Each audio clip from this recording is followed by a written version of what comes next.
گفتوگۆی زیاتر دەکەم لەبارەی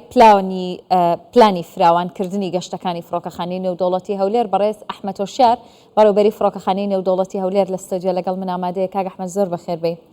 بەرلەوەی باسی پلانەکانتان بکەم ئەگەر بکرێت پێم بڵێ ساڵی ڕابردوو ساڵی 2023 ساڵێکی چۆن بوو بۆ فڕۆکەخانەی نێودەوڵەتی هەولێر؟ چەند گەشتی هاتن و چونتان هەبوو؟ چەند گەشتیار لە فڕۆکەخانەی نێودەوڵەتی هەولێرەوە ڕۆیشتووە و هاتووە؟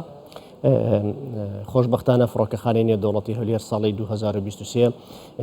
تۆماری ساڵانەی لە 2005 لەکردنەوەی فڕۆکەخانەی نێودەوڵەتی هەولێر تا ساڵی 2023 شکاند کە گەورەترین ئامارمان تۆمار کرد کە کۆی گەشتیارانی هاتوچوو لە فڕۆکەخانەی نێودەوڵەتی هەولێر گەیشتە 2,084,813 گەشتیار جگە لەو گەشتیارانی کە تەمەنیان لە 2 ساڵی کەمترا کە نزیکەی ئەوانیش 83,000 گەشتیار دەبوون، بەڵام ئەمەوانەیەت دەینینە دەرێ لەبەروی سیتیان نەبووە. 2,848,013 گەشتیار لە فڕۆکەخانەی نێودەوڵەتی هەولێر گەشتی کردی لە ساڵی 2012. گەشتی چەند بوو؟ 2,084,813 گەشتیار گەشتی کردی لە فڕۆکەخانەی نێودەوڵەتی هەولێر. باشە کاک ئەحمەد زۆرترین هاتوچۆ لە نێوان فڕۆکەخانەی نێودەوڵەتی هەولێر بۆ چه وڵاتێکە؟ گەشتەکان زیاتر بۆ کوێن؟ ئێمە گەشتەکانی فڕۆکەخانەی نێودەوڵەتی هەولێر زیاتر گەشتەکان ئەوروپا و وڵاتی تورکیایە کە ڕۆژانە کە مەوسمی هاوین نزیکەی ڕۆژانە 11 گەشتی ڕاستەوخۆ نێوان هەولێر و ئەستەمبول و ئەنقەرە هەبانە لەگەر ئەنتالیا. لە مەوسمی هاوینی شەروەها گەشتەکان بەرە وڵاتی ئەڵمانیا زیاتر گەشتکردن ئەنجام دەدرێتن. زۆر باشە. بەبەز لە پلانەکانتان بۆ ساڵی 2024 بکەین. پلانتان چییە؟ دەتانەوێت چۆن گەشتەکانی فڕۆکەخانەکە فراوان بکەن؟ ئێمە لە فڕۆکەخانەی نێودەوڵەتی کەوتی لە بەرنامەی خزمەتگوزاری و خزمەتکردن لە کابینەی نوێمی حکوومەتی هەرێمی کوردستان لە بەرنامەکە ئیشارەتی پێدراوە. ئێمە لەو سۆنگەیەوە هاتوین لە فڕۆکەخانە چۆن خزمەت بە گەشتیار بکەین، چۆن ئەو گەشتیارە بپارێزین کە هەمانەوە و بەرەو زیاتری ببین. مەساڵانە ئامارەکان دەنینە دەرێ بوون منە مانگی 12 2023 بەراورد دەکەین لەگە مانگی 12 2022 تابزانی ڕێژەی گەشتیار چەند زیادی کردیان لە ئەسنایی ئەو لێکدانەوەی دەتوانین بڵین بۆ ساڵی 2024 بەرەو چ ئاراستەیەکی دەڕۆین. ساڵی 2022 لەگە 23 15.94 زیادی کردووە گەشتیارەکان، بەڵام پێشبینی دەکەین لە ساڵی 24دا ڕێژەکە زیاتر بێتن. سەرەڕای هەبوونی هەڕەشەکان لەسەر فڕۆکەخانەی نێودەوڵەتی هەولێر باری ئابووری تەسیری زۆری هەبووە، بەڵام توانیتمان ئەو بابەتانە فڕۆکەخانە بپارێزین و توانیتمان گەشتیارەکان و هێڵ ئاسمانیەکانیش بپارێزین ئەوانێک کە کار دەکەن دێنە فڕۆکەخانەی نێودەوڵەتی هەولێر کە ئەمە پێشبینیمان دەکرد مانگی 12 ساڵی 2023 خراپترین مانگ بیتن بەهۆی زیادبوونی هەڕەشەکان لەسەر فڕۆکەخانە، بەڵام خۆشبەختانە هیچ مانگێک لە ساڵی 2023 بەقەت مانگی 12 ساڵی 2023 گەشتیارمان نەبووە.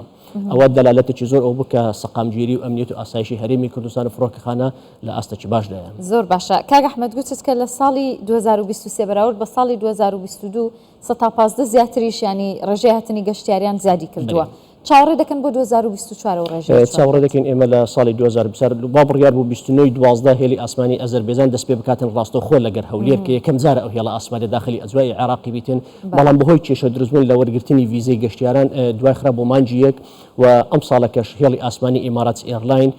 نێوان هەولێر دوبەی دەست پێ دەکاتن، وا بڕیارە مانگی 6 دەست بە گەشتەکانی بکاتن. مش چاوەڕێ دەکەین ئەمە هەم ئامادەکاریەکمان کردووە و ئامادەکاری زیاتریش دەکەین و ئەوی پێمان بکرێتن و فڕۆکەخانەی نێودەوڵەتی هەولێر لە ئامادەیەدایە هێڵی ئاسمانی زیاتریش وەربگریتن ئەوانەی کە ڕوو لە عێراق دەکەن و هەرێمی کوردستان بەتایبەتی. چەند هێڵی نوێ ینی پێشبینی دەکەن کە گەشتەکانیان لەگەڵ فڕۆکەخانەی نێودەوڵەتی هەولێر دەست پێ بکەن؟ ئێمە بۆ ساڵی 24 پێشبینی 3 هەتا 4 هێڵی ئاسمانی دەکەین کە گەشتەکانیان ڕاستەخۆ لەگەر فڕۆکەخانەی نێودەوڵەتی هەولێر دەست پێ بکاتن. زۆر باشە. کاک ئەحمەد زۆر جار گۆڕانکاریەکانی کەش و هەوا بوونی تەمومژێکی زۆر لە ئاسمانی هەرێمی کوردستان دەبۆ هۆی دواخستنی گەشتەکان یان هەڵوەشاندنەوەی گەشتەکان. وەکو فڕۆکەخانە چیتان پێکرێ بۆ ئەم بابەتە؟ چیتان کردووە؟ ئێمە لە فڕۆکەخانەی نێودەوڵەتی هەولێر لە ساڵی 2021 لە مانگی 4 نووسراوەکمان ئاراسی دەسەڵاتی فڕۆکەخانەی عێراقی کردیە کە فڕۆکەخانەی نێودەوڵەتی هەولێر لە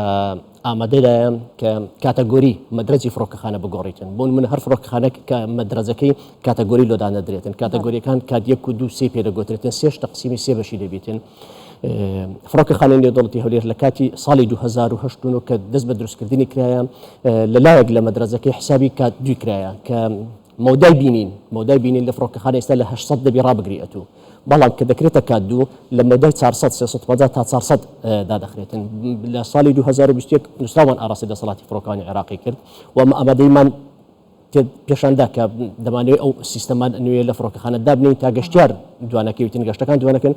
لە 8 2021 دەسەڵاتی فڕۆکەوانی عێراقی وڵامی ئێمەی داوە کە ڕەزامەندیدا کە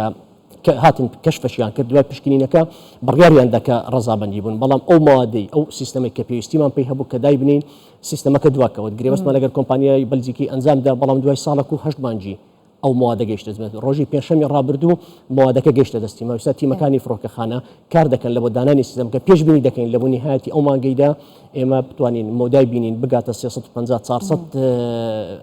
بەتریش بتوانین هێڵەکان ڕانەگرین و فڕۆکەخانەش ڕانەگرین. هەر زۆر باشە. کاک ئەحمەد ئەو هێڵە نوێیانەی کە باست کرد ئەم ساڵ پێدەچێت 3 بۆ 4 هێڵی نوێ لەگەڵ فڕۆکەخانەی نێودەوڵەتی هەولێر گەشتەکانیان دەست پێکەن دەکرێت ناوەکانیمان پێ بڵێ؟ بەخدای ناوەکان هەندێک دەپارێزین لە بروی ئێستا ئەو هێڵە ئاسمانیانە ئەو وڵاتانە لەگەڵ دەسەڵاتی فڕۆکەوانی عێراقی لە گفتوگۆدانە بۆ نمونە ئەو هێڵە ئاسمانیانە کە داوا دەکەن گەشتێک بۆ عێراق یاخود بە فڕۆکەخانەی نێودەوڵەتی هەر ئەنجام بدەن بەرامبەروی دەسەڵاتی فڕۆکەوانی عێراقی داوا دەکاتن هێڵی ئاسمانی عێراقی گەشتێک لە بە وڵاتە ئەنجام بداتن بەڵام لەبەر هەبوونی حەزری دەولی لە ژێربەندی خطوط زەوی عراق لەبەر هێڵی ئاسمانی عراقی حەزری لەسرە ناتوانانی داخلی ئەجوای زۆربەی وڵاتان بیتن زۆر جار هەیە ئەو بابەتە دەبتە کێشەک و گرفتێک لە بۆ حرەکەی زیاتری فڕۆکەکان لە نێوان فڕۆکەخانەکانی عێراق بە تایبەتی و وڵاتانی دەرەوە ناوی وڵاتەکانیش ناتوانانی هەر پێمان بڵێ ئەو کاتی وەدەکەینە سوپڕایز لە بۆتان دەستخۆش زۆر باشە با باسی فڕۆکەخانی کارگۆ بکەین ینی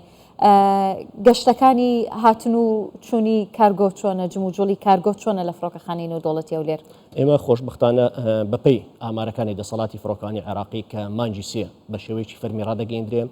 لە ساڵی 2020 21 22 توانیتمان کارگۆی فڕۆکەخانەی نێودەوڵەتی هەولێر بەراورد بە هەر چار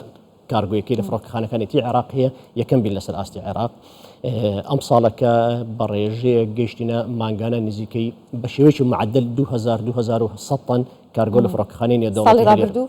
مانگانە بەشێوەی مانگانە 2000 تا 2100 تن کەلوپەلی بازرگانی لە ڕێگای فڕۆکەخانەی نێودەوڵەتی هەولێر هاتوچی کردیە و خۆشبەختانە من دەتوانم بڵێم زۆربەی هێڵە ئاسمانی نێودەوڵەتیەکان بوون منە کۆمپانی UPS فیدێکسە ئەوانە بارەکانی خۆیان لە ئاستی عالەمدا کۆ کردەوە هێنانە فڕۆکەخانەی هەولێر لە فڕۆکەخانەی هەولێر بۆ هەموو پارێزگاکانی عێراق دابەشکراوە و پێشبینی دەکەین لە ساڵی داهاتوو ئەو ساڵی 24 بگەینە 2000 پلانیشمان وایە بگەینە 2500 تن سەرەڕای ئەوەی ئینشاءالله ئەو ساڵەکە بتوانین کارگۆی نوێ کە ڕێژەی 160 کارەکانی تەواو بە 140 مایە لە بۆ تەواوکردن بتوانین ئەو ساڵەکە لە کۆتایی ساڵیش بیا خودمان جینۆ بیدن بتوانین کارگۆی نوێی فڕۆکەخانەی نێودەوڵەتی هەولێر بە ڕووی بازرگانان و خاوەنبارەکان بکەینەوە زۆر باشە ئەی لەبارەی گەشتنەوە خۆیەکان لە نێوان هەرێمی کوردستان و عێراق هیچ گۆڕانکاریەکی نوێ نایە تا ئاراوە سەبارەت بە گەشتەکانی نێوان فڕۆکەخانەی نێودەوڵەتی هەولێر و فڕۆکەخانەکانی عێراق ئێمە لە ساڵی 2022 یەکەم فڕۆکەخانە بووین لەسەر ئاشتی گەشتە ناوەخۆیەکان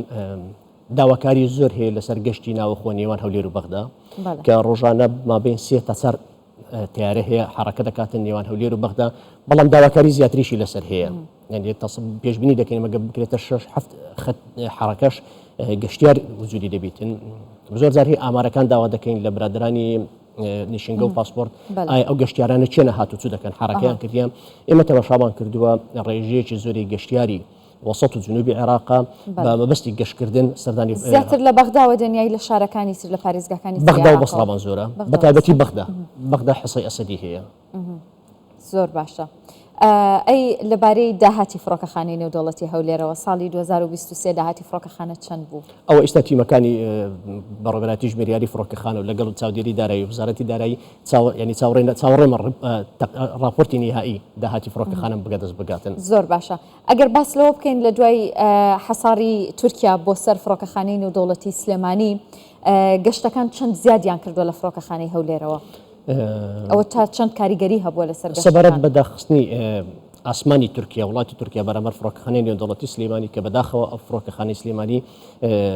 تورکیا و بڕیاری سەبارەت بە فڕۆکەخانەی سلێمانیداوە بەڵام ئەمە پێشبینیمان کرد تأثیرێک لەسەر فڕۆکەخانەی نێودەوڵەتی هەولێر بکاتن بەڵام ئەگەر بین پێشبینی ساڵی 2022 بکەین فڕۆکەخانەی نێودەوڵەتی هەولێر کە ئێمە تەسەوڕمان دەکرد نزیکەی 120 بۆ 25 زیاد بکاتن فڕۆکەخانە بەڵام نەگەیشتە 116 115.9 زیادی کرد هۆکارەکەی چی بوو؟ هۆکارەکە ئەوە بوو کە ئەو حرەکەی کە هەبوو فڕۆکەخانەی کەرکووک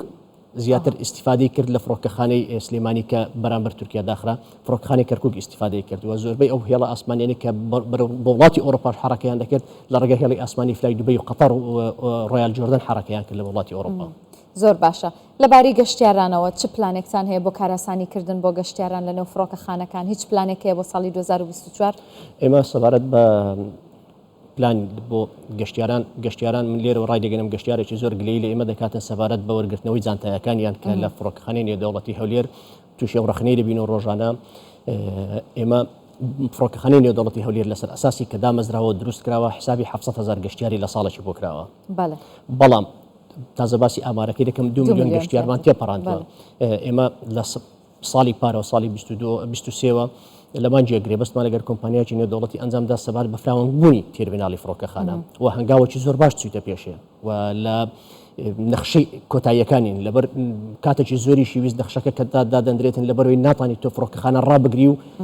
کاری بەرفراوانبوونی تێرمیناڵشکەی دەبی لە هەمان کاتدا هەم ئۆپەرێشنی فڕۆکەخانە بەردەوام بی هەم فڕۆکەخانەش فراوانی گلەی گەشتیار سەبارەت بە وەرگرتنەوەی جانتایەکان ئێمە ڕیکۆردمان کردیە فڕۆکەخانە لە بنیەی تەحتی و ئەساسی فڕۆکەخانە 2 لاینی لۆدانرایە کەمە لە پلانی داهاتوومان دەبتە 6 لاین یعنی ئەوانە هەموو تەسیری لە وەرگرتنەوەی تاخیربوونی جانتا کردیە هەرچەندە ئەو ڕۆژ سیستەمێکی یارمەتی دەرمان لە بۆ ئەو سیستەمەی داناوە وەسا سعاتێکی دەکەوتە ئیشکردن ئەو سیستەمە